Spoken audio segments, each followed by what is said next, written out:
Colour but মুরগি পালন করা মানেই ঠোকরাঠুকরির সমস্যা। কালার বাট হোক, সোনালি হোক, এগুলো করলে এরা প্রচুর পরিমাণে ঠোকরাঠুকরি করে। তা আমরা অনেকেই জানি না যে কালার বাট বা সোনালি মুরগি কেন ঠোকরাঠুকরি করে। এর কারণ কি? এর কারণ একটাই, যখন মুরগির আয়োডিনের ঘাটতি দেখা দেয়, প্রচুর পরিমাণে আয়োডিনের ঘাটতিতে মুরগি যখন প্রচুর পরিমাণে ভোগে, সেই ক্ষেত্রে তখন মুরগি ঠোকরাঠুকরি শুরু করে দেয়। একজন আরেকজনকে চোখে দেখতে পারে না, অথবা অতিরিক্ত যখন ঘনত্ব হয়ে যায় মুরগি, জায়গার চাইতে মুরগির ঘনত্ব খুব বেশি, তখনও মুরগি ঠোকরাঠুকরি করে।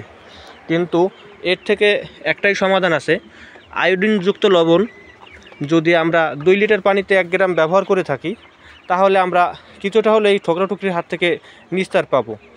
অথবা বিভিন্ন কোম্পানির বিভিন্ন ধরনের ওষুধ আছে বর্তমানে পাওয়া যায়, যে যেমন প্রোটিমিন আছে, প্রোটিমিন যদি আপনি ব্যবহার করেন 2-3 দিন, তাহলে মুরগির ঠোকরাঠুকরি অনেকটাই কমে যাবে। ধন্যবাদ।